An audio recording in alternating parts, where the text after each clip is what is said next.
Today I will show you how to film cinematic bike videos with only using the DJI Osmo Action 6.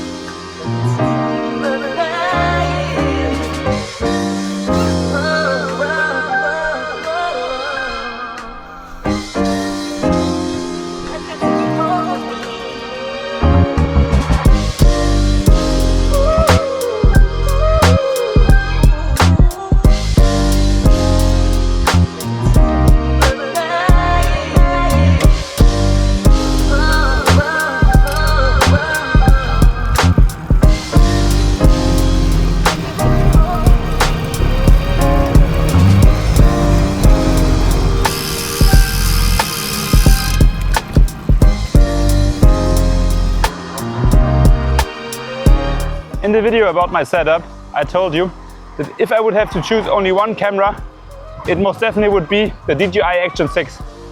And today we're gonna prove this and just use this one camera for this video.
Back from the ride, back in the office, filming this talking head section with the action cam as well.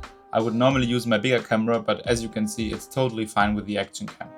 Everything in this video is filmed with the action cam. The only shots that are not filmed with it is where you can see the accessories or the action cam itself in frame. So you can get a proper view how it is to use it. It's actually also really good for these talking head sections because you have a display in front facing you, so you can really see what you are filming.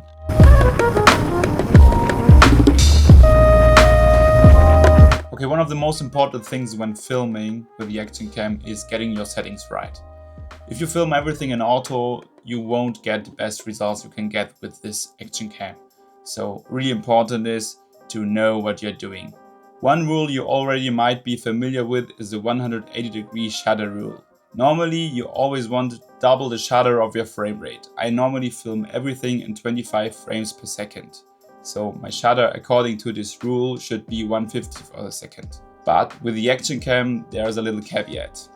And this is for all action cams, not only the DJI one that I'm using. Action cams use digital stabilization. They record like a bigger picture and then they crop in a little bit to stabilize the image. For that, they need sharp details and edges. So the problem is when on the bike and you're moving really fast, that there's so much motion blur that the action cam cannot really recognize how the image looks. That's why applying the 1/50th degree shutter rule is not really working in this scenario. So that's why I use on the bike always a shutter speed around 1/200th of a second. I actually messed it up myself while recording this video.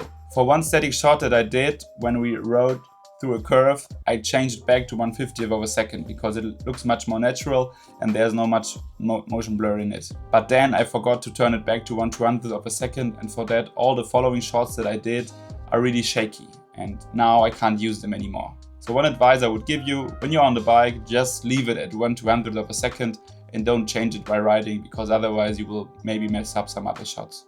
Let's jump into the camera and I'll show you every single setting I have on my DJI Action 6.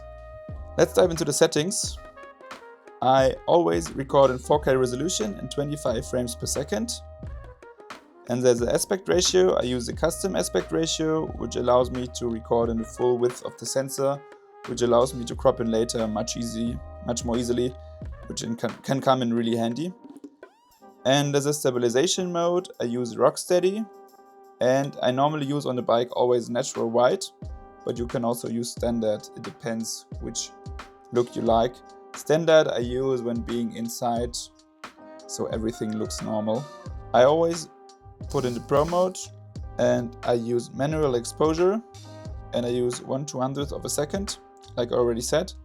And as ISO, I use 1:6400. And I forgot to mention the EV setting, which stands for exposure value. I normally tend to use a -0.3 just to be sure that no highlights are clipping. And this one is really important. I use D-Log M 10-bit as my color mode. I put the color recovery on so you can see better how the colors will turn out later.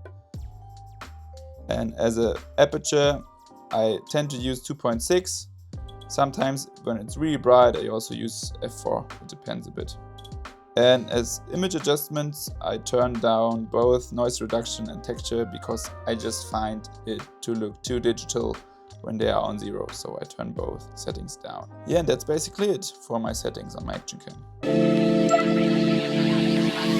To really get everything out of your camera, you need some accessories. Freewell was kind enough to send me some of their accessories they make for the Action 6. Just to be clear, they don't pay me, I just use them because I really like them actually, and there are other products you could use as well. The most important accessory for sure are ND filters. There are 3 in there because one is on the camera right now, and I use them all the time while cycling. When being outside and using a fixed shutter speed of 1/200th of a second on a sunny day, it can get quite bright, so that's where I use ND filters. ND filters are like sunglasses for your lenses, and they darken the image when without using one the image would be too bright. My most used ND filters are the 16 and the 32. Freewell also sent me some special filters like a mist filter and like a polarization filter. They are cool to make some nice effects, but you can't stack them with the ND filters, so I normally don't use them, just in like really specific cases. One accessory to save my Action Cam already quite a few times is the cage. I actually just leave it on there now, because when being outside or clamping it somewhere, the Action Cam can just fall down, and for that it's just much secured when you have a cage on it. My most used mount while cycling is definitely this mouth mount. It can look a bit stupid, but for me it's the best and most secure way to record my bike rides. While cycling, it fast can get quite dangerous to have like one hand only on the handlebar and the other hand filming. So using this mouth mount works perfect for me. I use it a lot for downhills, but also just while riding, because it's like a POV perspective and it's much more immersive than I would achieve while filming with my hand. It's really easy and fast to put back in my jersey or my bib shorts, so that's why I'm using it all the time. One small pickup I did and I'm quite enjoying is this magic arm. With this magic arm you can actually clamp your camera everywhere. I actually also use it on my rides to clamp it somewhere to just get some different perspectives. It's a bit annoying to just take it with you, but it's so small that it actually works. And it's also really nice to use it indoors, like I use it here for recording some shots of this video as well. I can easily mount this little light on my cage of the Action Cam and just use it for some specific shots where I just need a bit of fill light. The Action Cam has just a little sensor, so it does not have like the best low light performance. For that, a small little light can come in really handy. I, for example, use it in this video for the scene where I'm cutting my hair. One little other accessory which I would definitely recommend would be this microphone. Actually, like any kind of microphone. You can hear it. The quality of this audio is much better using this microphone than using the Action Cam. This is how it sounds recording with the external microphone. And this is how it sounds recording with the internal microphone of the Action 6. There are different ones from DJI that work really well with the Action Cam. I tend to have the DJI Mic 2. It's like $50 and it works very well with it. I also tend to use it on my bike rides. I just clamp it to my bib shorts, and for that I have cleaner audio with less wind noise. I bought my Action 6 with the Adventure combo, and it came with some spare batteries, which come really handy, and it came with a stick, which you actually can use as a tripod. I had to have some tripod legs for like a phone tripod that I managed to screw into the stick, and now like I have a tripod for my Action cam. If you would ask me which are the most important accessories that I would recommend, for sure it would be the ND filters first, then I would buy a mouth mount, and then I would buy the microphone.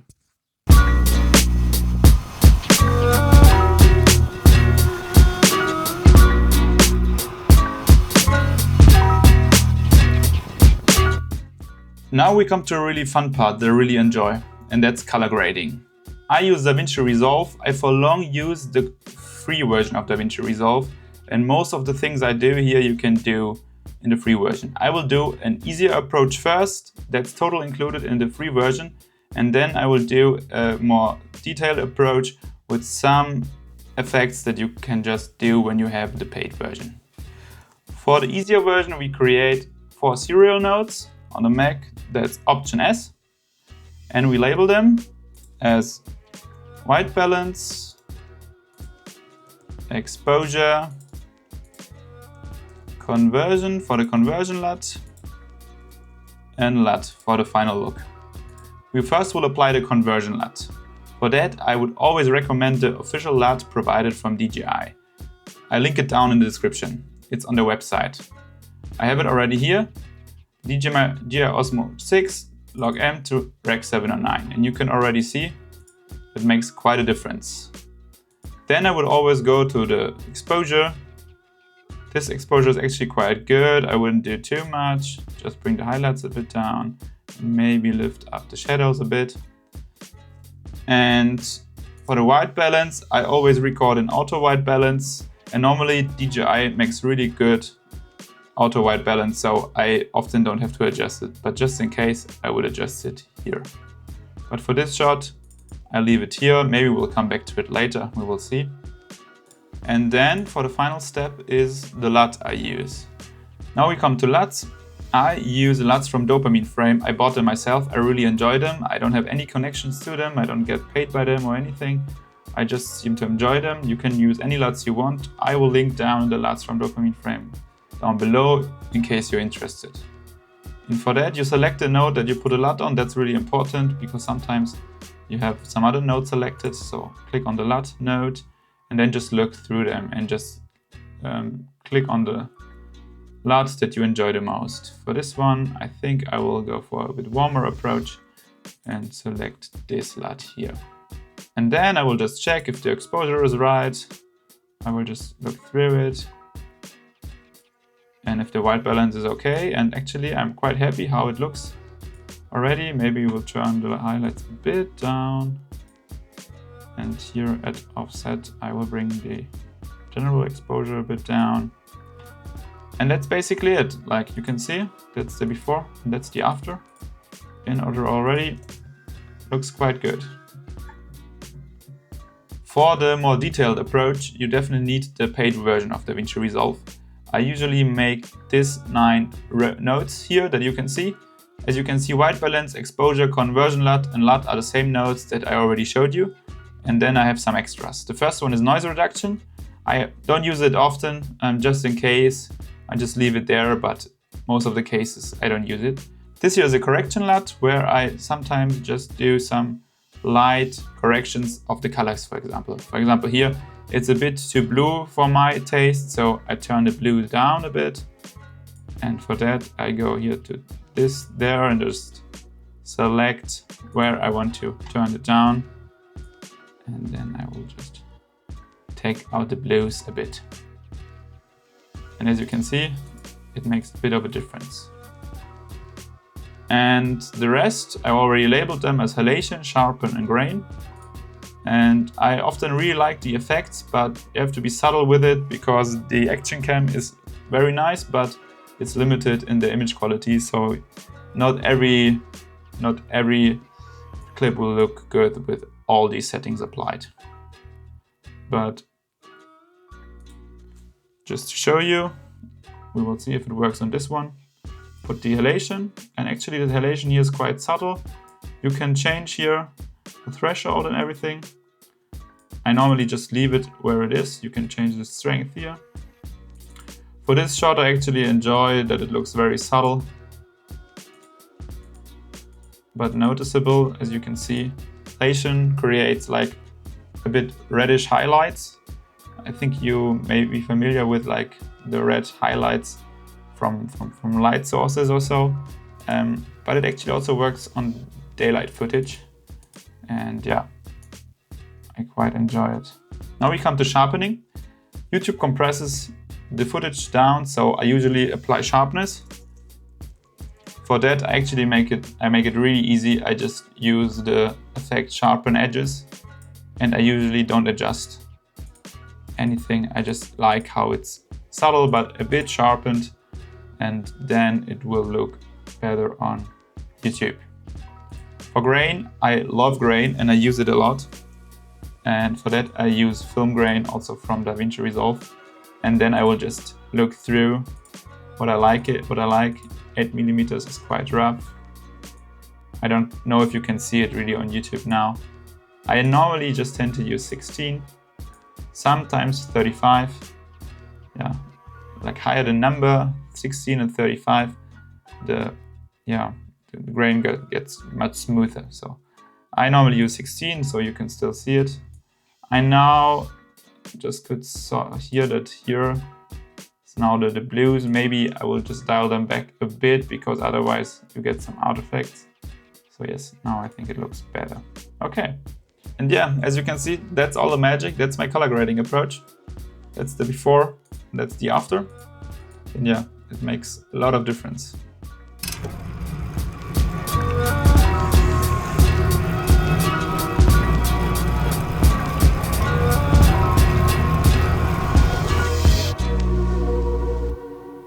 So we talked a lot about gear and what I use and what you should buy, but actually a really important message that I also want to convey is that you just have to put in the hours and to really learn your craft. For me, for example, I'm already making photos and videos for like 10 years now. And of course, over time, I developed my own skill set that I'm using right now.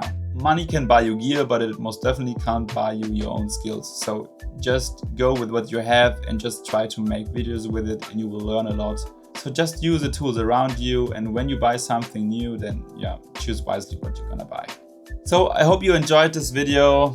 A lot of people asked me already how I use my action cam, so that's for them. And yeah, stay tuned. See you in the next one.